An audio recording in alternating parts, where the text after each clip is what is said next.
Welcome to Living Free in Tennessee, where we talk about building the life you choose on your terms. Today is Monday, July 29th, 2022, and this is episode 934 of Living Free in Tennessee. And today we're going to talk about my three things. In particular, how the method, like nitty-gritty, is working for being used to get through harder times, with the top priorities being kept in mind. We're also going to cover our pantry update, the weekly shopping report, Operation Independence, and whatever else comes up, right? That's the way these Monday shows work. I'm in a new system today. So first of all, I realized that I usually put out on social that we're going live.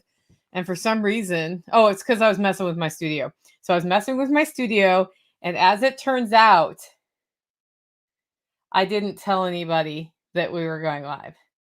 Oops. So if anybody who's on today got the notice on YouTube, if you don't mind like hopping over to our groups and just mentioning to people I'm live, shooting a link to this video, we'll get people involved in this discussion and move from there. I think you're really going to like the show today. It's a great topic. I had wonderful feedback from the Monday show last week, so we're going to keep doing that. Also, I have a new setup that I'm using right now in my studio that probably won't stay this way, but it might. And I got it set up with the help of Rebecca from Red Flyer Media to be just a little bit more able to do stuff right in my studio. And I just showed you the desktop of my second computer. You don't actually need to see the detail of what was there. That was a shipping label, but I can play slides or videos over there. I can put slides on this machine. I have had the technology here. I just haven't figured out all the pieces I need. And the missing piece was a camera, which I have a different camera today. So you'll see that the frame is a little bit different today too. So it's all new here in the studio at Living Free in Tennessee, but just been working hard to get the studio more refined as we move through the next part of our development at Living Free in Tennessee. I did want to share with you some listener feedback from the Friday show, and this is from Doggone It Girl over on Fountain FM. If you don't know what Fountain FM is, it's an app you can use to listen to podcasts. And it's, if you like Podcast Addict or another one of those, it may not be exactly having all the features that you like. But what I like about Podcast Addict is it uses value for value exchange on a Lightning network, so you can tip each other. So if you like my show, you can tip it. Or if I like what you had to say, I can give you a tip. Or if you find a snippet of a show you like, you can cut that out of my show, share it. And if people tip that, you get the tips. And I can tip you for doing that. That's been a really fun little community to be involved with, because it's like in the old days. I would post shows and people would go over to livingfreeintennessee.com and they would write comments down. And then I would reply to comments. Well, Fountain FM has sort of facilitated that kind of interaction, which is nice. So I did a new format on Friday for the Homestead Happening show. And this is a comment I got from Doggone It Girl over on Fountain FM. And it was also a true cook with what you have moment, which my philosophy is, don't always just follow the recipe the way the recipe is. Cook with what you have. Because when you grow food, you never know per se what's going to do well this year and what's not going to do well this year. And when you learn more the principles of cooking and less the exact process of each recipe, you have a lot more flexibility in what you can cook. So Doggone It Girl says, I listened to this twice. Love the format. I made a version of tomato soup. So if you listened Friday, I had a tomato seafood soup that we made from the stuff coming off the garden. Thank you for reminding me that the garden is so tasty. I found a solution to too much tromboncino. I just had a baby muscovy deficiency. They're like a school of piranha on the seed ball end. I quarter it, and then they get 2 quarters twice a day. I have very little rind left when they're done. I grated tromboncino and then into the tomato soup. Back to the tomato soup recipe. And this is the cook with what you have moment. With immersion blender, it makes quite a hearty soup. I added too much habanero, though, bring out the sour cream. So I love I love it when people take a recipe I've come up with and then innovate. So what they basically did was took my tomato recipe and added tromboncino to it, which made it heartier. Carrot would do the same thing, like any squash, really. Okay, so that was fun. Before we go into all of our segments of today's show, though, I do want to talk about our featured event, which is I'm looking over at my computer if you see me looking sideways. So it is the Self-Reliance Voices webinar today. You know why it's today? Because it's the last one today. That's right. The last one for Self-Reliance Voices is happening. I've also totally lost StreamYard, so we're just going to go back over here. And today we have one that I think you guys will really be interested in, and that is Alan Booker, who is an awesome permaculturist. He lives in Alabama, and he's a good teacher too. So not all good permaculturists are good teachers. Alan Booker is. And tonight at 7 p.m., he's this guy over here on the right in the blue collared t-shirt. He's going to talk to us about the self-reliant kitchen. So he's really taken a permaculture standpoint to the kitchen, and also thinking about how to integrate ways to be more resilient in your kitchen. He gave a presentation on that at Self-Reliance Festival I think it was fall or spring. No, it was the Spring Self-Reliance Festival. Great presentation. So we're going to see that tonight at 7. Sign up at selfreliancefestival.com/webinar. Just scroll down the page or hit the sign up button. It should scroll you down the page to this area right there, which you just add your name, email. And I have a question. How did you hear about this webinar? If you don't fill it out, that's fine. But I've had a lot of fun seeing the answers to that question, because sometimes people are like, well, from you, Nicole, duh. And other people are like, well, I heard it here, I heard it there, I heard it this other place. Sometimes people make up some pretty funny answers to that one. But anyway, definitely check that out if you have time tonight at 7. And you will have access to the recordings through August 15th. So if you're like, I don't have time today, then you can totally go sign up and you'll get the email with the link. And then after the webinar is done, I send out an email with all the links of all the webinars in the series so that you can watch them through August 15th. Okay, sponsor 1 today is John Pugliano of the Wealth Studying Podcast. John Pugliano has a podcast that comes out about weekly. It does depend a bit on his travel schedule. And there are short episodes that are to the point about how he is managing his money. He'll talk about world events and how they impacted the decisions he's making. But really at the base of it all, John is a money manager. And in order to be a money manager, what he decided to do was not give anybody any advice, not join, Ameritrade or any of those guys, and make his first $1 million to prove he could do it with his principles of investing. And once he did that, then he started taking on clients. And what the podcast does is just talk about how he makes decisions so that you're empowered to make your own investment decisions. And if you're like, man, Nicole, I'm not going to ever be able to invest, listen to it anyway. The more we become financially literate, the more skills we develop in our financial literacy, and the better chance we have of creating a situation where we do, in fact, get to invest. Check it out, thewealthstudyingpodcast.com, or if you go to investablewealth.com and click on podcast, you can do that too. Of course, you can always download it to your phone through any podcatcher app. The second sponsor of today's show is the Kangen Water Collective.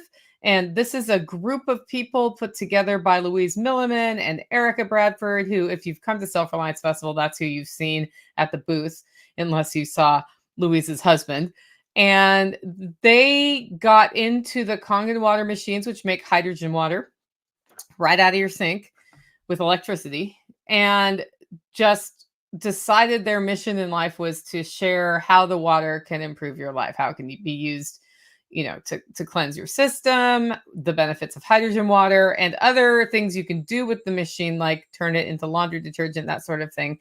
So you can clean your clothes without soap by using this machine. It's really interesting. So there's a lot of information. Like, people have been asking me about the water because they were really surprised I bought one of these machines, but I love it. And I feel a lot better since I put it in place. So if you go to kangenwatercollective.org, you can learn all about the water. It's over there. Check it out. And the link is in the show notes as well. And no, it's not an affiliate link. It's not like a super duper link that you need to click to give me credit. It's just something I thought y'all would be interested in. With that, it's time for our live stream schedule. Tomorrow, I will be live at 12:30 with Sean Mills from Hack My Homestead and John Willis from Special Operations Equipment. Show up and ask us anything. I'm going to be asking Sean a lot of questions about water treatment. And then he also has like this new prepper PC that he put together that comes in the Faraday bag. And I'm really stoked to use it as a research tool, primarily that is cut off from the internet. Is that because I'm researching a lot of bad things? No, it's because when I do research on the internet, I have a tendency to come across other like notifications. I've tried really hard to dial down the notifications on my computer, but it's very hard for me sometimes to stay focused because I'll see other things. So I was like, the minute he showed me that, I was like, well, I mean, that's cool if the internet's down and all, but also that would be really cool for me as a research tool when I'm working on stuff. So I just actually got it yesterday. Well, I'm sure we'll talk about that on the live stream as well, but you can ask us anything and we'll answer 12:30 p.m. tomorrow. Thursday at 7 p.m. we're doing an SRF live, probably highlighting speakers and vendors and all the fun stuff you can see at Self-Reliance Festival. And then Friday at 9:30, as always, we will have our Homestead Happenings show. It's now time for the first segment of today's show, Tales from the Prepper Pantry, where we talk about storing what you use and using what you store, which is the core philosophy of the pantry at the Holler Homestead. I have had since Friday. I'm looking over here to see if there are any comments. Don't see any yet. You guys are quiet in the comment fields today. What's going on? Who's on today? Anyway, to do the webinar series that we've done since Friday, I've spent a lot of time in this studio. We'll just put it that way.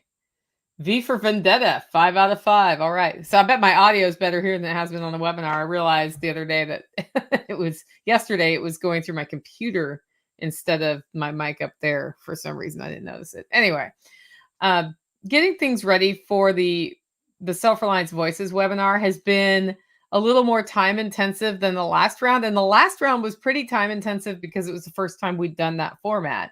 And there's like the challenge of figuring out how to show a video where y'all can see it and I can see it. And where I've come to at this point is that when I show the video, I have to log on to the Zoom on my phone so I can see the video, because Zoom mutes my own sound so that it doesn't end up in an echo situation, right? And I haven't figured out how to turn that off. And I was like, listen, I can spend hours researching this, or I can just watch it on my phone when that happens. So Ernie and Beth, welcome to the live stream.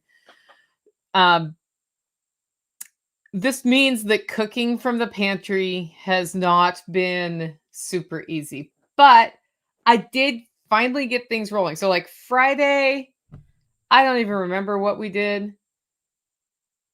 Yeah, I think it was like, oh yeah. So Friday, I was like, I got everything set up for the webinar, tested it several times throughout the day, did a live stream for the cow's tongue, put it back together, tested it, it worked. And that was 4 p.m. I'm like, awesome. I can cook right now, eat a little bit early, jump on at 6, make sure everything's still working, talk to my co-host, Sean, and make sure all his stuff is working. And then we'll be good. So I don't know what, I got like a wild hair at 4:30, and I was like, I want to make sure it's still working, and it wasn't. Like nothing worked.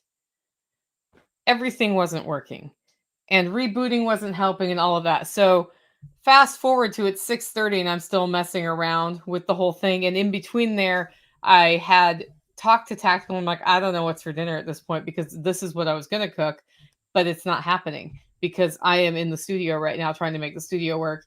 And he said, maybe you should pull the pizza ripcord. So one of the things I keep in my pantry, and by pantry, I mean the deep freeze, are 2 cauliflower crust pizzas in case I have to pull the pizza ripcord. which means something's gone horribly wrong, or or maybe I'm sick or whatever. Like they're just there in case I ever need quote unquote fast food, and they're healthier than getting fast food or, you know, other options that I have. So we pulled the pizza ripcord and then Saturday I'm like, I have Saturday. It'll be perfect. Yeah, so Saturday happened and a lot of unexpected things happened on Saturday, starting with I went to the farmer's market. It was amazing. And there were so many awesome people there that I stayed too long. So I just everything cascaded from there. And I had more hollow roast coffee orders than I've had in a long time all on one day. So Saturday, I barely got coffee roasted before the mailman came because I came home late from the farmer's market. Then I roasted my butt off. And then I was like, oh, I missed the deadline. And if you miss the deadline on Saturday, things don't go out till Monday. Luckily, it turned out the postman was running late on Saturday. So the boxes did go out. But I had about double orders for the Saturday mail project. And and that was awesome. But also on a day when I also have a 7 p.m. Webinar, it was a bit much, but it, not much like bad much, but just it made the day busy. And my original plan Saturday was to make a roast. And if you don't get the roast going, if you're going to do the slow and low pot roast thing, which is an awesome meal to do if you don't have a lot of time because it just cooks itself. I didn't start it in the morning because I forgot in between farmer's market and roasting. And so then here I was like 4 o'clock. And what I did put in place is like everything ends at 4 o'clock every day. And then I focus on the webinar at 7 so that if there's anything unexpected, it can be handled so that we eat dinner and get dishes done, like all of that. So 4 o'clock comes, I'm like, there's no way I can cook the roast because I don't have a pressure cooker. Right. So I can't just put it in the Instapot, which is what I would have done if I would have had an Instapot. And I just looked at Tactical. I'm like, here's what's happening. You're getting a soup. The soup is going to be made out of all the leftovers in the fridge. I have no idea what I'm eating because that soup is just enough for you, but I'm going to make a side salad too. And I made a beautiful cucumber salad. And that I can't remember what I ended up. Oh, so what I had was like scallops from the freezer, scallops and butter and salad. That was it. It worked. So as you can see, like it was good. I had some of these things in the freezer, but I was not working with my pantry very well. Sunday, I was like, I'm going to own this day.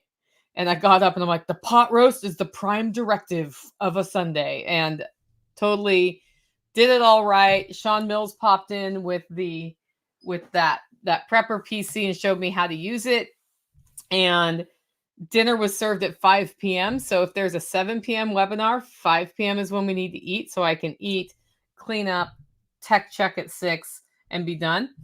And I made so much pot roast that's what we're having tonight too. So like if I would have just done that on Friday, it would have all worked out. So what I learned from that is next time I have like a busy evening schedule, because usually I don't schedule stuff at night on purpose.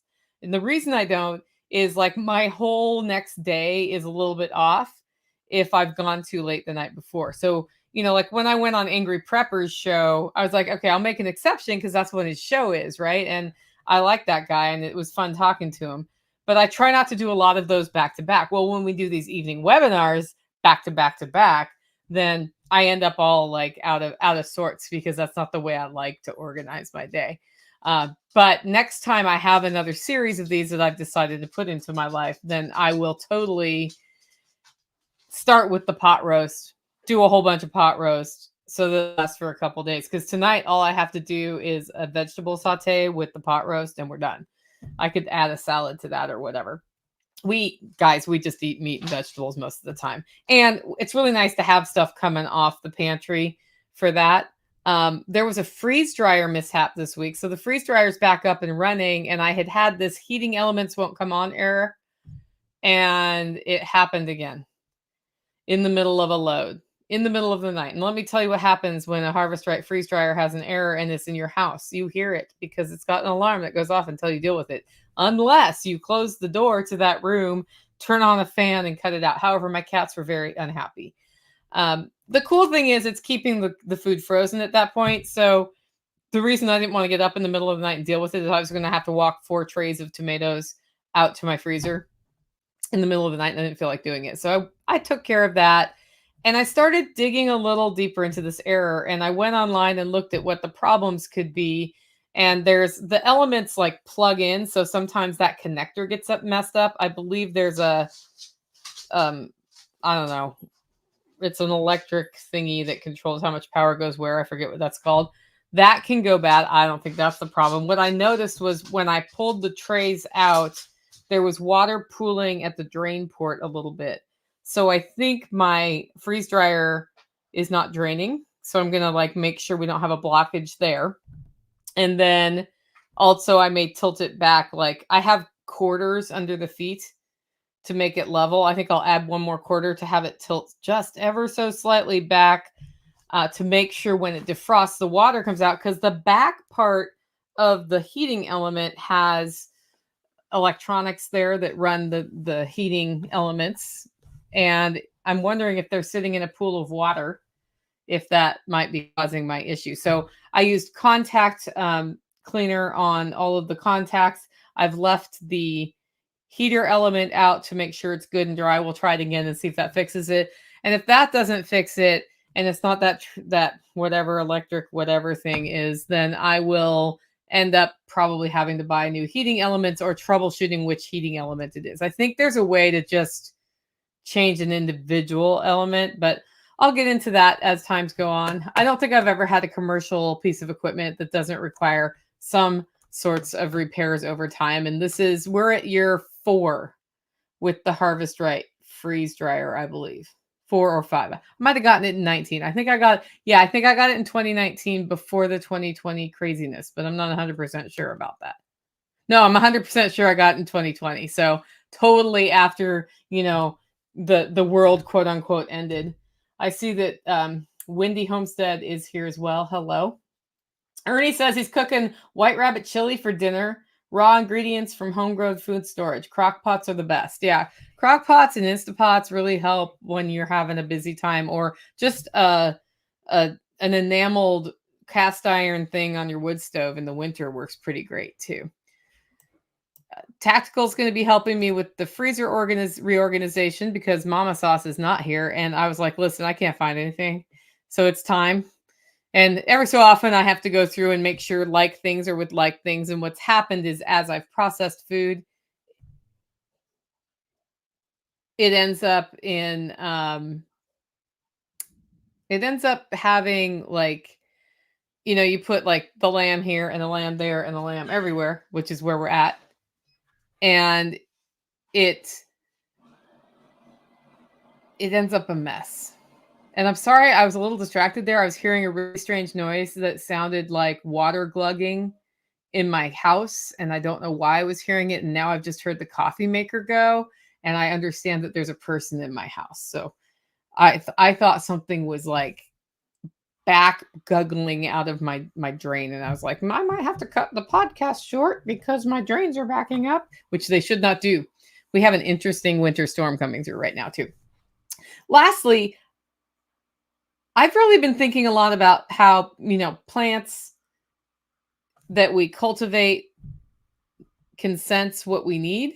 And I've been looking for research on this, and some of you have reached out with research. I'm actually going to ask Alan Booker what he knows about that, because I think he might be able to connect me with the research. The only research I've found was not about that. It was about other parts of how plants grow. So, but I decided, the dog just hit the camera tripod. I decided that I was going to tap into what we had in the land just to try to keep my health up.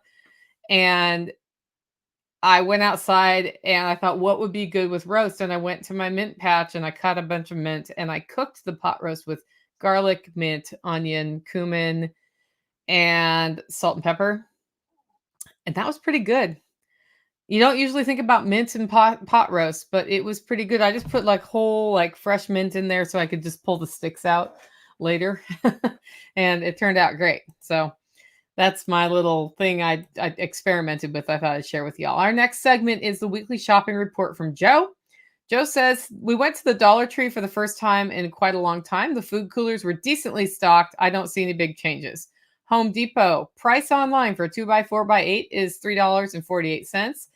At Aldi, seeing a few new faces, stocking shelves, and at the registers. Staple prices were bread, $1.35, eggs, $2.46, whole milk, $2.86, heavy cream, $5.39, orange juice, $3.45, butter, $3.79, bacon, $3.99, potatoes, $4.49, sugar, $2.99, flour, $2.35, and 80% lean ground beef is $3.79.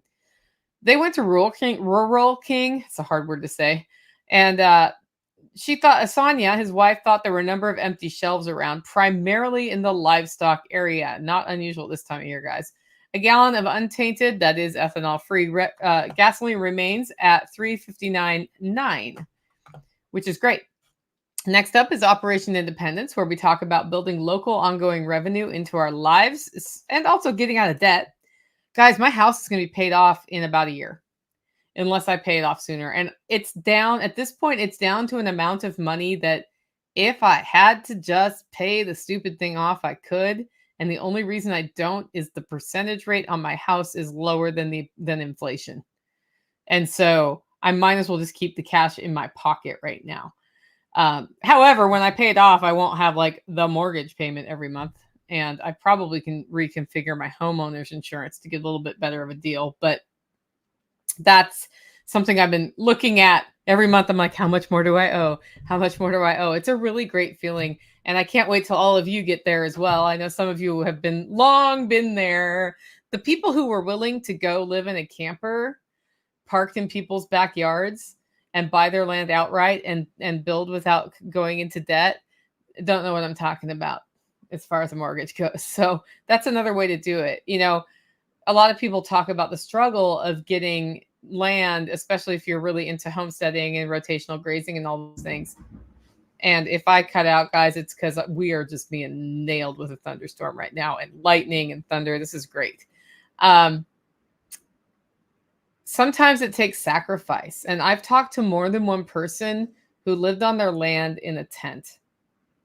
In fact, I'm watching Caroline in Kansas. She appears to be living on a tent on her property, building what they're going to build, right? That's a sacrifice to be made. Not everybody's willing to make that sacrifice, but sometimes the question is, how can I get land and what do I need to do? And am I willing to do that rather than I can't get land? Because every time you say you can't get land, you definitely can't. I have a dog freaking out at my feet too. Wendy Homestead says, shed over here, LOL. Yeah, it's amazing how you grew up in an awesome place that was a really nice house, and then you walk into your shed and you're like, I could live in this. I could totally live in this. And you do, and you get it done. And next thing you know, you're homesteading on your own land that hopefully isn't in debt. I've also got $25 coming in today because we've got another hip camper coming. And that's something I just let it be out there in the universe that somebody can camp here, right? And sometimes they do. And we've had 2 in July. It's very unusual I get any July hip campers because it's so hot here in July. August is also very rare that we have somebody stay here. September, October, sometimes into November, if I let it go that long, we get campers. March, April, May, we get campers. But like June, July, August, not usually so much. However, apparently this is the year of people who don't care about heat. So that's kind of cool for us because that was $25 we were not expecting. With that, it's time for the main topic of today's show and probably what brought you to this live stream. My 3 things for difficult times or for hard times. So we haven't talked about my 3 things in a long time. And it was funny because there was a resurgent of my 3 things discussion on the Telegram groups, plural. And somebody asked, did Nicole do another My 3 Things episode? Because I really like those episodes. And somebody else was like, no, but all these other things are going on. So people started talking about that, right? And I think that sometimes I forget that we sort of had this rolling listenership. Like we have people who've been here forever. We have new people that just came in today. And so I'll refer to things like My 3 Things and not talk about what it is. And then I confuse them a little bit. But My 3 Things is a planning method that I've developed over my lifetime to help me stay focused and help me make forward progression a little bit at a time, especially on really big things, so that I get it done rather than put it off, because I'm frankly prone to procrastination on large projects in particular. I'm also prone to procrastination on things I don't really want to do. And I'm prone to sacrifice things that should be important to me, that are like important to me here, but then in the moment I get pulled on the urgent things and I sacrifice really important things to do urgent things. So I developed this method over time called My Three Things, where you start by making a strategic plan for your life. And if you have a family, you do it with your family. And if you don't have a family, but you have somebody who's like family, like Tactical is for me, you do it with them, right? And you set a big picture vision, and then you set your strategy for that, and you set your purpose, and then you set areas of focus, like 3 areas of focus, where if I achieve this in this area, then that gets me close to the vision, right? And then sometimes, once in a while, you finish an area of focus completely, and that helps you then add a different area of focus. But the whole thing is organized around 3 things, because you can always remember 3 things. Our brain is wired to remember 3 things. Wendy Akers says, Nicole, my 3 things is the reason why I just paid off my mortgage. Thank you. You're welcome. That's awesome. I'm so excited for you. So that's my 3 things. And hard times come to everyone. And I've heard so many hard times in the last 2 months from y'all that it's kind of weird. It's like, okay, and sometimes hard times come to everybody in our community at one time. Well, it's not everybody, but it's lots of people in the last year or so. It's been a lot of that kind of turmoil coming up. Whether it be the pressure of economic decline, a health issue, a natural disaster, or even consequences of our own stupid decisions, which totally happens to all of us, they just happen sometimes. And I go back and forth on hard times because I'm a podcaster. I share my life with you all. That's part of why you come to the podcast. But at the same time, when I'm going through really hard times, I don't mind talking about it, but I don't want to talk about it all the time. And the reason I don't is that if I focus on the hard and not on the future, then I get stuck in the hard and I don't get over the hard, right? Or it's like I let the past define future Nicole, which is not what we need to do. I need to create future Nicole and the life of future Nicole. And as do you, future whatever your name is, right? If you're too stuck in the past, that's bad. But at the same time, when there are hard times, they impact us, and we may not function as well, or we may do really weird things, like answer a text message wrong, thinking you were talking to one person, but you were talking to a different person, and piss that person off, which I totally did like 2 weeks ago. And stuff like that happens. Like, I am way more likely to screw up details, because I struggle with details anyway, when there are hard times going on, than in my best of times, right? And I think about some of our long-term community members who have faced cancer.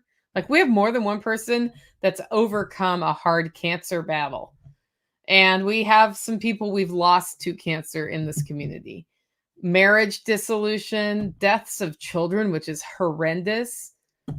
Their own mortality. It's really hard to face your own mortality. We lost somebody, gosh, 2 months ago who had been fighting cancer for a couple years. And she just, like, we didn't know she was going to die. She was just gone. All of a sudden, like, when it was like, okay, light switch turned off. Crippling job losses. Wildfires. Like, my cousins lost everything in a wildfire in Paradise, California, as did my aunt and uncle. And they were lucky to get out with their lives and some of their animals. And there's just so much more that hits. And when you're around for 8 years, guys, things like that happen. And eventually they happen to you too. So I really haven't talked about my 3 things much since April or May, because I have put the book production on hold. And The reason I've put it on hold, it's 2 reasons, and we're gonna get balloons for the 2 reasons. Also, Rachel says we're missing some likes here, so show the loves. When My Three Things launches, it's gonna have an accompanying awesome marketing campaign that's mostly done. Like, that's mostly done. It's gonna have a webinar series and, like, upsells and all of those things so that I can reach people beyond the podcast with the method. There's going to be a touring schedule. There's going to be like interviews to be done, all of that. And I want to make sure when it launches that I do that well. And that requires creating space for that, right? Number 2, Mama Sauce is my editor. And I could shift editors for sure. I know people in the audience who would be happy to do editing. Some of y'all have seen the initial draft of the manuscript and have given feedback. But I really prefer to finish this project with Mama Sauce. And Mama Sauce is not currently in her office. We'll just put it that way, giving editing feedback. Like she'll hop into things now and then, but she's not giving it her full attention. And I want to, like, I started this book with her. I want to finish this book with her. So this is why we build the life we choose on our terms, is we can make a decision to delay something like this because the timing just isn't right for what's going on. And as y'all know, I've been doing a lot of travel to support family this summer. And it's meant that when I'm home and in town here on the homestead, we actually floor the accelerator when I'm here. And it's like more floored than usual because we're pretty good at being productive, but when I'm in town, it's like, I'm going to do all these things to get ahead of the curve so that when I come back, or go out of town, I'll be okay. We'll get stuff done. And you know what else it means? Being out of town. This is actually a good thing of this happening right now. It's forcing some really tough decisions on what my true priority is. So tough decisions for what we do today, tomorrow, and the rest of the year. Because I absolutely don't have the luxury of occasionally doing things not the utmost and highest priority in my life. And My Three Things has been foundational to helping me decide where to focus every day, where to focus every week, and how to set the priority. And sometimes, gosh darn it, that priority is getting an above ground pool in, just FYI. Today at noon, it had been a Monday morning, which most Monday mornings here are a little bit like, it's Monday. And I have designed my week that way on purpose, by the way. It's how I get some selfish Sunday time. And I called Tactical and I said, hey, it's noon on Monday. Let's talk about what we're doing for the rest of the day. Like, why don't you tell me what you're doing for the rest of the day? And he's like, I'll be right back. And I had done my Three Things list, which I have to lift up my microphone. So I just finished filling. Oh, the camera's here. I had just finished filling that out, which usually I go into the day with that filled out, but that's one of the shifts I've made during hard times, right? Before I had that discussion, so that when he told me what he was working on today, I could sort of look at this, which is a bigger picture thing, and see how that meshes with where he is. So he came up and told me 20 things he's working on today. And that means that he's spinning. And when he's spinning, like, fewer things get done because he does a little bit of all the things every time he sees the things when he's walking by the thing to do the other thing, which makes him do the thing and remember the other thing and go do that thing and forget the thing he was doing to begin with. I know that happens to none of you ever, but I call that spinning, and I get in that mode. He gets in that mode. I know a lot of you get in that mode. It's just what happens. So he's also currently experiencing debilitating pain in his back through some muscle spasms. And so his mobility is impacted. And he's also not a complainer. So he doesn't tell me things, right? But I can see, like, he gets these little pain lines right here. So he's walking around the homestead when he can walk, looking like this does not feel good. So I was like, okay, stop. By the end of today, what's important is healthy meal is eaten, webinar happens on time, we get a thumbs up on my live stream. Um, it's also important that we're ready for the hip campers who come today, and the animals need to be alive. That's what's actually important. And all that other stuff on your 20 thing list is not important. So we looked at that list of 20, looked at like the do not kill items, the no kill list, so to speak, and then agreed that once those things were done, however they got done, he would just take the rest of the day off. And hopefully he can get like the first half of tomorrow, like just taking it easy. It's not really a day off. It's not like he's working, but he pokes at things. And I feel like right now the physical activity is exacerbating his situation. So I was able to do that because right? Because my three things was clarified and down and ready to go. And my three things as a planning method is really helpful, and having the worksheet as a planning method is really helpful. The fact that there's consensus from the people who are on my property is also very helpful. And that's why I always say involve your family, because like one of you might be a doctor and the other one might be really into homesteading, and you can be building the same direction even if one of you is at work a lot treating ill people and the other one's at home a lot dealing with food production, right? But if one of you is a doctor and wants to live in the city and the other one wants to live in the country and homestead and needs your help half the day, and you have a profession, like you've got to work out those things. And it's very nice to do that before they're a problem, so that you have clarity and agreement with where you're going as a family, clarity and agreement with what the different people's roles are going to be. And um, it doesn't mean that it always stays that way and it's harmonious and blah, blah, blah, but it is a lot better when you're building a life that you build the same life together when you have a family. Otherwise, you build two different lives. And what happens? You end up sometimes two different places, and that can be really hard on relationships.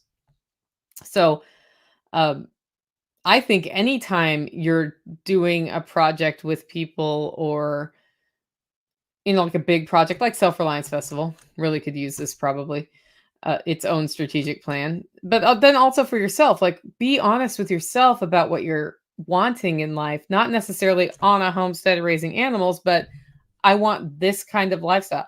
I don't want to have to wake up to an alarm clock every day or whatever it is. I need to be connected to nature. I want to have this impact on the world. And I really love this stuff and I really don't love this stuff, right? Like one time I was very mission oriented years ago. And the mission I had is I looked at the communications of the liberty oriented folks and realized they're not very good communicators. They're good at being angry and yelling at people. They're good at saying big words that nobody understands, that they've thought a lot about in their philosophy, because I was looking primarily at the libertarian think tank movement. But they're not telling the stories about how changing the policy will impact real people. And so I was highly motivated to help them connect the why. Why do markets help? Why does that matter to me? Because all I see is my roads are messed up, or my kids aren't learning at school, or there's kids being sold into, slavery, or whatever it is that bugs you. Hungry people, homeless on the street. And because that was my mission, I started an organization to help change that. And what I didn't do properly, because I got that organization started, I got people motivated about it, I got donors. What I didn't do properly was be honest with myself about what I wanted my role to be in that organization. My best possible role in that organization would have been probably a director level or VP level of training and outreach. And what my role was CEO and president. And what that turned into was me hiring people to do the things I like to do and me being stuck doing things I don't like to do. And because of that, I ended up leaving that whole organization behind because I was like, it's like I'm going to make myself sick doing a bunch of paperwork that I hate doing. Like, if you want to talk about somebody who hates doing paperwork more than me and introduce me to them, good luck. Because I don't know if you can find that person.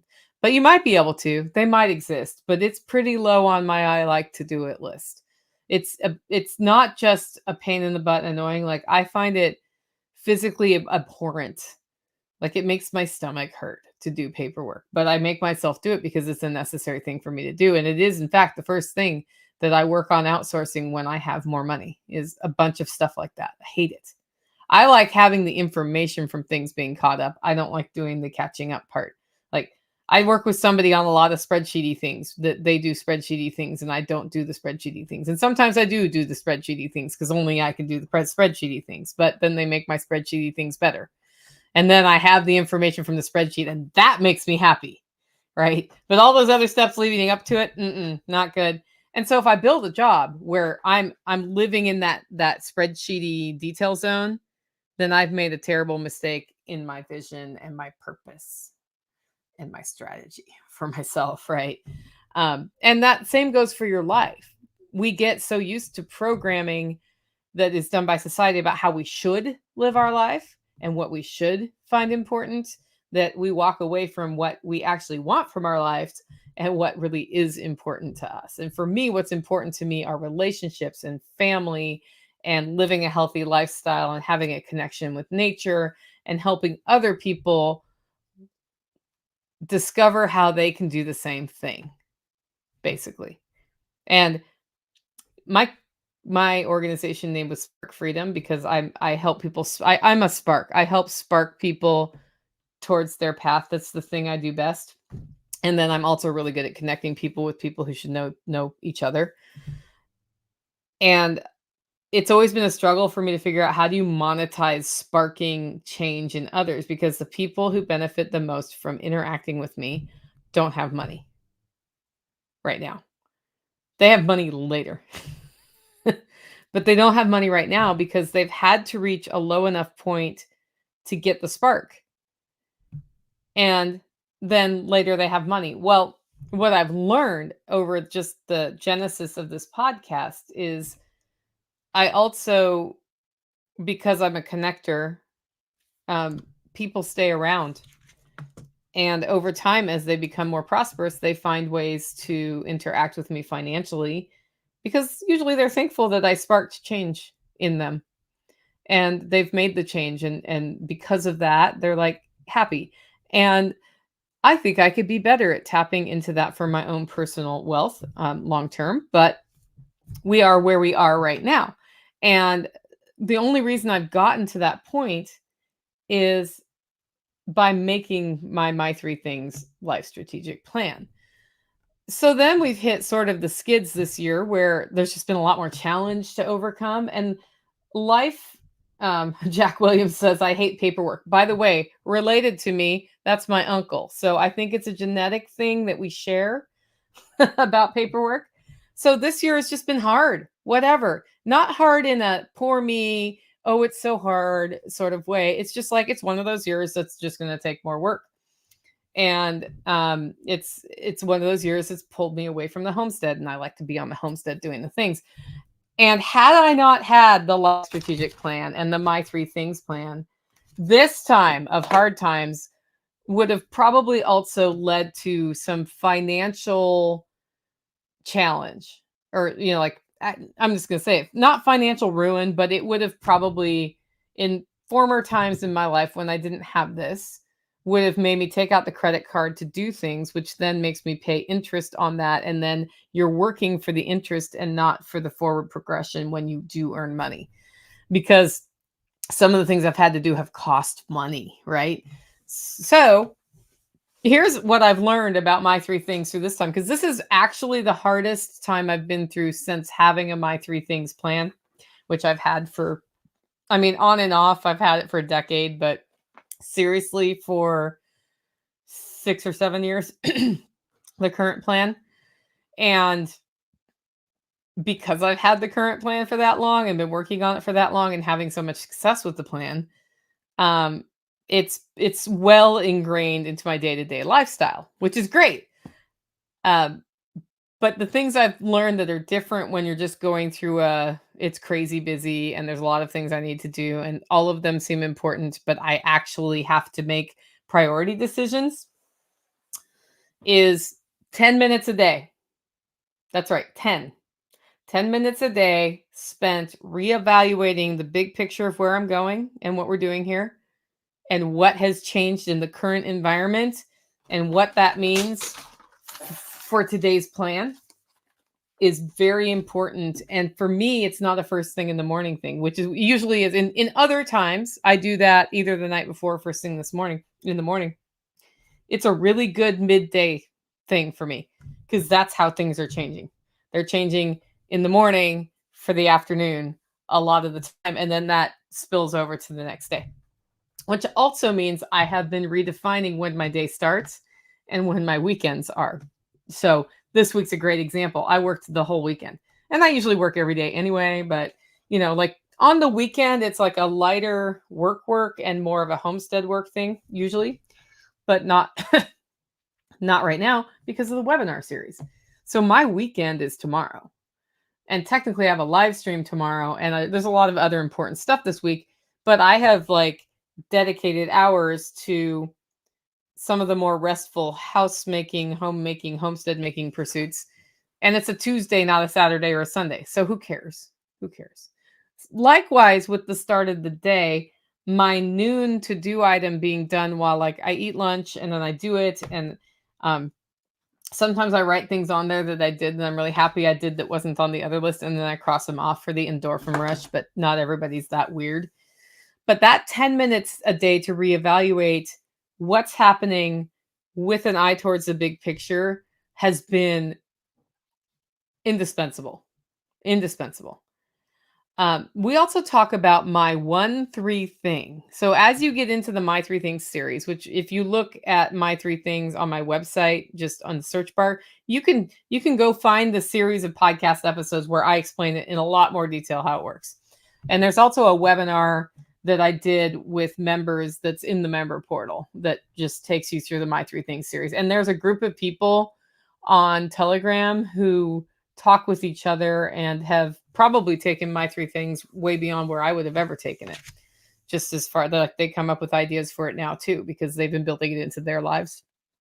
But my 1-3 thing is an important concept. And it's this. My 3 Things works because when you have a lot of things that are taking your time, you choose up to, but never exceeding 3 things that are do or die items you're going to get done that day. And if you have the life strategic plan, you are tailoring them towards one of your strategies. So my 3 strategies are health, wealth, and relationships or community. Okay. That's basically one word names for what they are. And so on my customized little worksheet here, I have a little heart icon for health. I have a bag of money for making money. And then I have a community one for what am I doing to develop that community strategy. And most days I choose one item for each thing, but some days I don't. Actually, today, every single item that's on my 3 things list is about making money. And that's because the last 2 days, it was all about community. And it was just we have to balance this out. But sometimes you have a day where the thing that is your do or die item is so big that there's only one thing. You do not have to have 3 things every day. It's not like if I don't have 3 do or die items, it's bad. No, you can have one do or die item. We call that a my 1-3 thing. And it's particularly with the time suck I've had when I'm out of town and helping to care for family. I've had a one thing on that day. One time, my 1-3 thing was to shoot video of that coffee grinder review that we shared out on Monday, the Vivor burr grinder. If you want to know more about that, there's a blog post on my website about it. But it's a really cool coffee grinder that I tested while I was out of town because I thought, this is something I could do here, but I don't have to do it here. It's small. I can carry it on the airplane and get it going, right? And so my 1-3 thing was shoot the video for that so I can make the video so I can live up to the promise I've made about reviewing this item. And I did, and it worked. And then I reshot the video right when I got home because I changed my mind about what I wanted. But had I not spent that time there, I wouldn't have had the video that I have, which I think turned out fairly well. So my 1-3 thing has been something I do more often right now than I have in former years. Um, the ROI, so we talk about return on investment or ROI on time here. And this is something like Sue Zoldak and I have talked a lot about this, where, sometimes she just pays the extra fee that, well, I think usually she does, to have the groceries delivered so she doesn't waste her time in the grocery store. Because she's like, this is what I need and it's done. And then it shows up on my doorstep and I didn't have to go to the store and get the bags of the stuff and carry the bags up the stairs, like all of that. And she considers it a personal failure if she ever has to go to a store for one thing like a pack of gum, because you spend 20 minutes getting there, you spend 10 minutes finding the thing and paying the guy, you spend 20 minutes getting home, and you've just spent like darn near an hour getting a stupid pack of gum in that scenario. So, we look at that here like, when I have an ingredient missing from a recipe, I'm going to cook with what I have because I'm not driving 25 minutes to the store and back for one stupid thing, right? So your ROI and time is important. And when you're having sort of a challenging time or a hard time, sometimes it makes sense to outsource because your time's being pulled somewhere else. And so you have to think, what's my ROI? What am I trading off right now to do this thing? And can I just pay somebody to do it? And I've done a lot of that sort of reorganizing in the last 2 months in particular. And I'm still kind of bringing it up like, does it make sense to outsource this thing or not? But, in a year where my word is hone, it's actually pretty good that this has happened, because it's really making me see something that might turn into a full-time job for somebody else here. Between the coffee and Self-Reliance Festival and living free in Tennessee. Knowing what your no-kill list is super important. So we talk about this when we talk about preparing for winter. You start with your no-kill list, and that's making sure, livestock and plants and all the things that you want to stay alive and yourself have what they need to stay alive. And that's, food, water, and, access to whatever medical help something you would need, right? In general, having your shelter there so you don't get too cold, like all of those things. So the no-kill list is an interesting list because it's very important. Like, you prioritize that list. It's more important to me that the humans on this property stay alive than anything else, right? Like, there's a hierarchy of what I want to keep alive. And more towards the bottom of that list are all of the plant things. So animals trump plants here, except for the rats. The rats actually need to die. We had some rats show up in the duck coop again, so there's a rat hunt on at my house.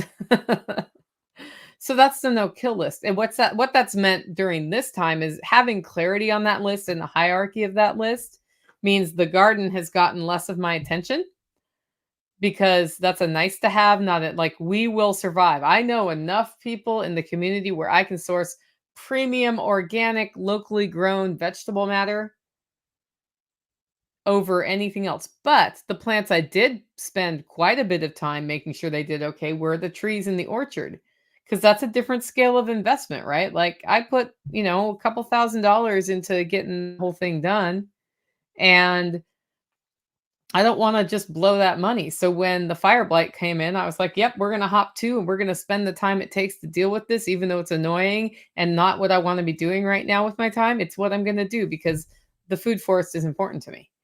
So that's the no-kill list concept.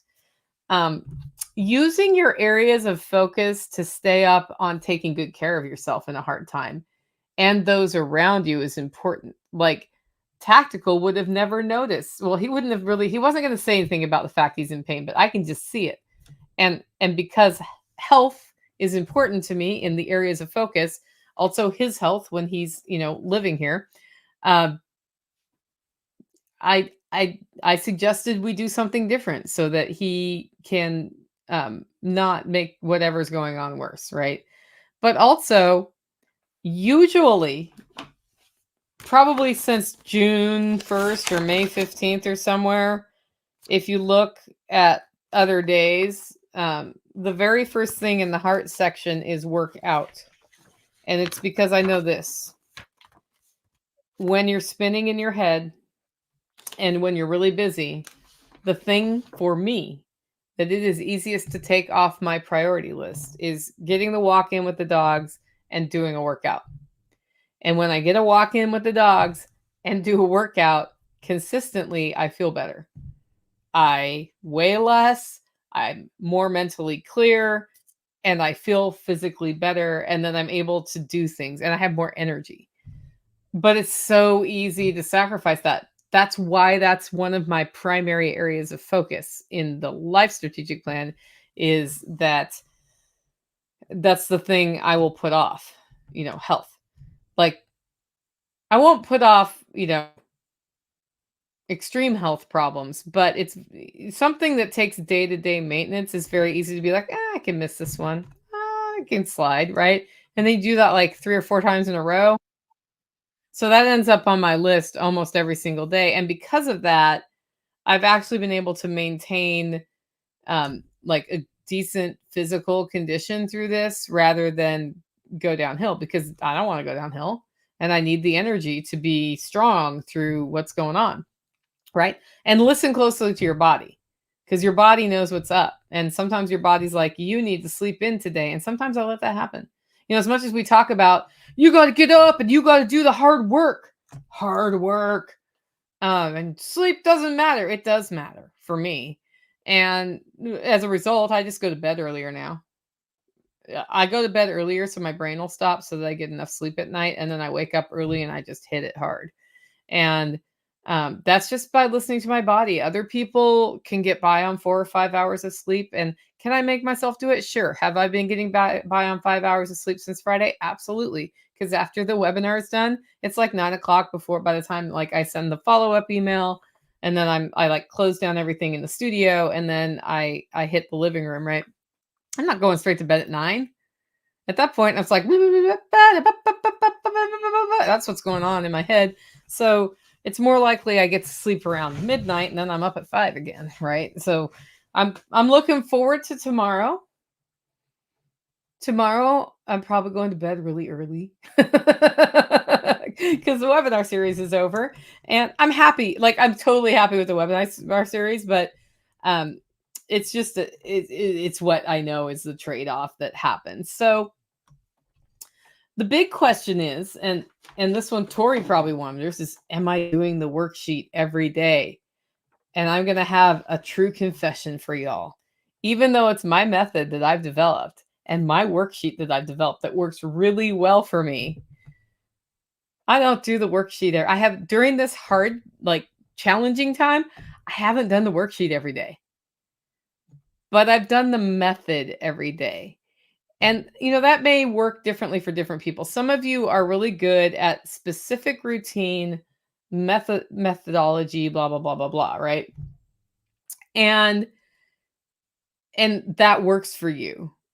For me, that doesn't always work, particularly when I have a time of extreme spinny time, which usually means that I'm really behind and I need to catch up. And there are so many things going on in my head that I can't even. And so then I write them all down.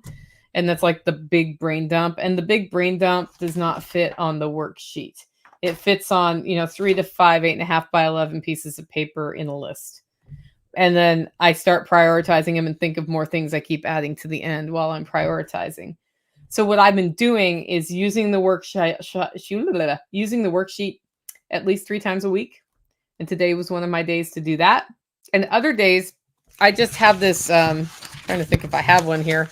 It tends to be on the back. So I have these notes from from the webinar that we go off this script.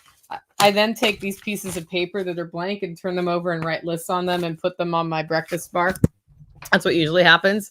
And then I take a highlighter pen and I'll highlight 1 or 2 things. I don't even highlight 3 things. I'll highlight one or two things because that's what needs to happen next. And sometimes I look at the day and I'm like, if the food doesn't go in at, 8 o'clock in the morning in the crock pot, it's not going to be ready by 5 or whatever. It just depends on what the day is going to bring. Particularly days where I have like more than one meeting, that kind of analysis is going to happen. But usually I either do the worksheet or I take the brain dump sheet and choose another few things. And that's reality. That's what I really, really do. Tori laughed because she was going to ask that question. Erica says, my garden has 2 yellow squash and 1 Japanese eggplant.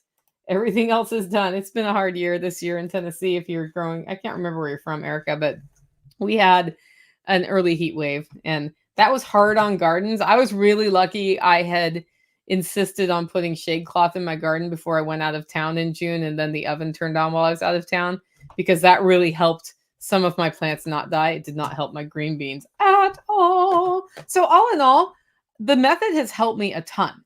And that's why I'm so excited to share it with everybody in the book that's a little bit on hold right now while we navigate this thing that we're navigating. Without my 3 things, I would have probably, because a lot of this extra time thing started before Self-Reliance Festival. Like it's been going on since fall. So the winter time things ratcheted up a little bit. Self-Reliance Festival would not have been as good, A, without the team I have helping me, and B, had I not had my 3 things in my life helping me like keep focus on what's important, right? Without my 3 things, it would have just been like, well, it happened, like I got it done, but yeah, that's not the story I want to tell people on anything. Things have not gone as well as they usually do, though. My garden production isn't great because that has been the thing that I spend the least time on. So um, I have more weeds up there than usual. And I have created a situation where it's actually hard to pull the weeds by putting the shade cloth up in a really jinky way because that's what I had time to do. So it's like you have to crawl under the shade cloth to pull weeds. So that's not going to get any better. And in fact, this weekend I came to the realization that I'm going to get what I get off that garden at this point. And that is what it is. I'm getting cucumbers. I'm getting squash. I'm going to have some tomatoes off of it. The green beans suck. I put more green beans out recently. We'll see if they do well. I already got the garlic. I've got some spinach that's like hardy in the heat. And then my aquaponics system's doing great because it's automated. My tomato wall is doing great because it's automated. And if I'm going to spend focus on something in the garden, it's on the fall garden. Because the thing I can do right now that will have the best return on investment for my time is do a banging fall garden and not worry about rescue garden up the hill. It just doesn't even matter. We're moving the whole garden anyway into raised beds down where in zone 1. So forget it, right? Like I'm doing some maintenance up there, but I'm not worrying about like if, Japanese beetles came through last week, I think. And I don't usually even have problems with Japanese beetles. I didn't even do anything about it. I was like, well, you guys have fun. I hope you attract all the predators for your butts so I don't have this problem next year. But they just came and that is what it is. So garden protection has not been great. I have spent more money than I usually do. So my budget is tighter because I'm just watching money fly out the door as I outsource some things I don't usually outsource. I have reduced the number of events I do and the number of meetups we have here. My declutter project, which was going really well this year, is not going well right now. It's just sort of on hold. And every so often I see something and I take a picture of it and I list it for. It was actually really funny today. A friend is helping me get the bathroom built so that next time mom's here, there's a more mobility accessible shower situation. And he was like, I need $100 for some more materials for this job. And cash is the best way to do that in this situation. And I was like, well, I happen to have $100 because I sold something. He goes, yay for selling something. Right. And I was like, yeah, because every so often I'm like, I don't ride that bike. I'm going to sell that bike. I actually have a barbecue I'm going to probably list this week because I just looked at that barbecue. I'm like, I haven't turned that barbecue on in 5 years. I'm pretty sure I could sell that. And then it doesn't need to be here taking up space because I have a Blackstone. I love my Blackstone. I've stopped taking speaker engagements. And so, a lot of the forward momentum for the podcast is around when people ask me to speak and I come out and speak, and then more people listen to the podcast. Like that whole thing is on hold right now for the rest of the year, unless things change. And I'm tired. Bluntly, I'm just tired, which is understandable. But you know what's gone well? Because that's more important than what's gone poorly. But I had to confess that some things are not, all peachy.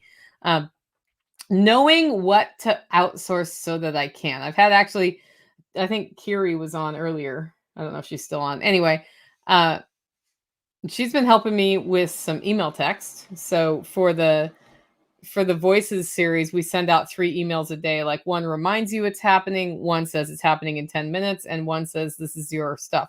Like she did all of that. And I was able to outsource that in a way that made sense.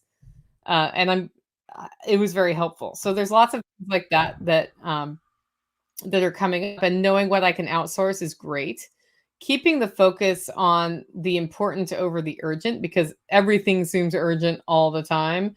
And then also sometimes things come up, like there's a predator getting your ducks and you need to bring somebody a rifle so they can take care of that problem. And so you drop everything and you do that. But addressing the urgent as best you can is great. But sometimes you look at the urgent and you're like, I don't think that's as urgent as I thought it was. And you go on and you focus on the important. And that's actually the whole purpose of having a life strategic plan, right?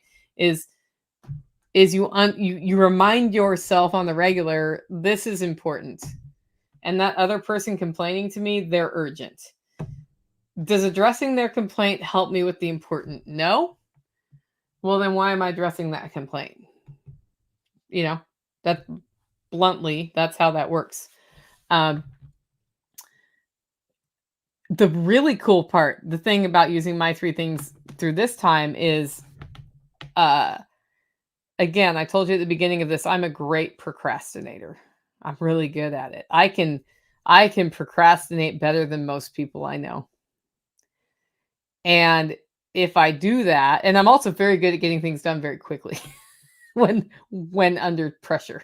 So that's actually why I do events well, because at large events, like stuff happens how it happens, and you have to be really good at like, okay, here's a solution. Here's a solution. Here's how we can do that. That's how we can make that happen.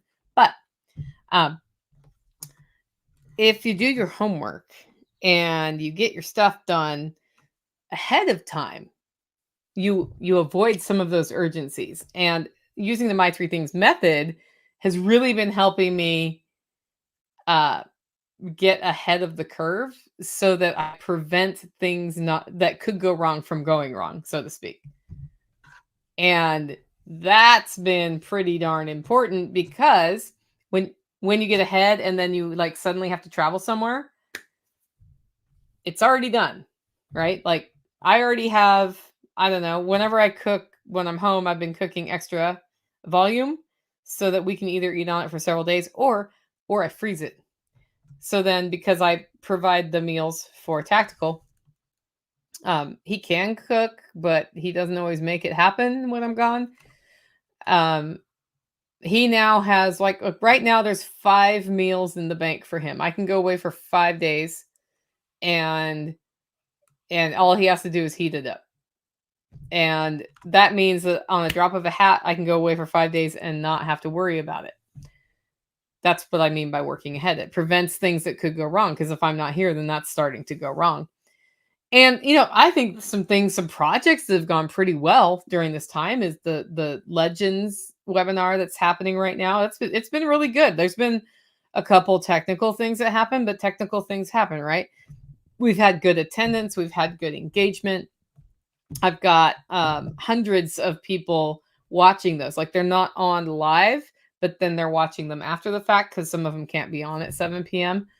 By the way, if you're like, what is that? Because I've tuned into this late. It's selfreliancefestival.com/webinar if you want to sign up for the free webinar series, where I'm going to upsell you by asking you to buy tickets to the event. but I'm not gonna do that, like, the whole time and be really mean about it. But just full transparency. Um, Self-Reliance Festival is really well organized this time. Like, we felt a little discombobulated as a team, I would say, about a month ago. And we had met in person, I think a month before that, changing sort of how our roles were. But at this point, things are humming along. Like the tickets are selling well. We've got great speakers. They're on the website. The demonstrations that are going to happen. I think I'm like this close to having a spinner, a fiber person in. She hasn't said yes all the way yet, but I'm pretty sure that's gonna happen, and I'm super stoked about it because I was gonna be showing people how to spin wool while I was there, and now somebody else can do it, and that's great.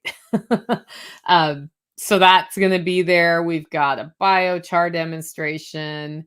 We've got a lot of other cool demonstrations like homesteading stuff, salves, like how to make salves. I don't have soap lined up yet, but I do have an ask out to somebody for soap, so that's gonna be a fun one. Like all of those things are coming together, and it's gonna be a pretty stellar event. We have a pretty cool farm to table VIP dinner happening that's taken some back and forth to figure out, but we've got it figured out. Operation Eyesore, which is an ongoing project I do on the homestead where we deal with things that look ugly on my homestead is it's both going better and going worse. So near the house it's better, but we cut down a lot of trees and all of the tree pieces are everywhere right now. So coffee, like Hollow Roast coffee has been exploding. I had so many orders over the weekend. It was great, but it's going, and we got the orders out, which is also great because if I'm not home, that's actually harder to do. I've had lots of time to talk to family. I've talked to either my sister or my mom about every day, or every other day, so to speak. And it's been kind of nice to hear what's going on in their life. And then my personal physical health progress has been good. Like I've been on the Kangen water, the hydrogen water, and I've been working out very consistently. I just actually bumped up my rowing workouts a little bit. I was like, how do I make this harder? And that's a good place to be when you're working. I was like, I get to make the workout harder. And the livestock's doing pretty well. Like I went over to the sheep. They're looking good. I got one who I'm looking at her thinking like maybe some probiotics or something, make sure the worm load isn't up. Um, and then little sheep, like the bottle baby, I went over with a brush and brushed all the stuff out of her hair because she doesn't have a mom like doing the bitey thing on her. So she now looks all poofy and clean. So that was kind of fun. So, and they're enjoyable to be around. Like we just moved the rabbits into their new hutch. And one of them in particular I really like, and he has a little area where, the fur is coming off and it's a little red, so I'm diagnosing what that might be. I think that may be because we had them in the tower of rabbit cages, and he was in the bottom one, and sometimes when somebody goes to the bathroom above him, the trays are not as I realized one of the trays had a hole in it basically. So it was dripping down into his cage and I'm wondering if that's where it hit him. So I washed him and I put lanolin on it and put him in. Now he's in a situation where that won't happen again. But that's actually why stacking animals it can be hard because you have to make sure the diversion is working properly. But that like having that has been really helpful because we had to move them out of the other rabbitry while we were building the new rabbitry. And I just really like his demeanor. Like he's super friendly. He gets really excited when I come at him with a carrot or with some plantain from the yard, and he's a cool dude. Those connections are part of why I do homesteading. Like when I was a kid, I was all about animals and I'm still all about animals and they're in my life and they will probably always be in my life because that's one of the things that are important to me. And I'm building the life I want to live on my terms. And that means there will be animals, right? Anyway, you can navigate hard times while preserving your highest priorities and your mental and physical health and still move your ball forward on building prosperity for yourself on your life goals. And I find the My Three Things method has been really, really great. It's been the best crutch that I could have. Like, I know, like, when I hit a low point in June of like, how is this even going to get? There was a point where I was like, I don't even know how I can do all the things because the things are so many. And my closest friends heard me actually say that out loud. I didn't want to go on the podcast and be like, I can't, because that's not what we're about here, right? But I'm human like you. I feel the I can'tium from time to time, as Jack Spirko would call it. And it just so happened that that moment happened right before a 4-hour flight. And I got on the flight and I took out a pen and my journal and I was like, okay, you cannot have the conversation of this is too much. The conversation you need to have with yourself is, how am I going to make this work? And what's important? And I sat for the whole flight until I came up with the new holler schedule and just like was like, really, this is what's important. And um did it within the context of my three things and made a huge difference, because now we're like, I don't know, 3 months into it, or well, I guess I'm 2 months into the no, I'm 1 month into the new schedule. We are 3 months into the most challenging of times and probably have another month or so to go. And Self-Reliance Festival is in October. So it's the first weekend of October. So that's coming fast, but it's also like it's going strong and I'm super excited about that. So I'm really glad that that somehow like my whole life came together with this method and it worked out well. So if you're going through a hard time, you may not, I mean, you don't have to do the my three things thing, but do have clarity on your priorities and what's really, really important, not what's urgent. And then what you feel like is important but could be put off. And then take that at least 10 minutes every day to be like, okay, this is what's important. This is what's going on. That means that's happening for the next 24 hours. Taking that step back's good, and then definitely build your health in.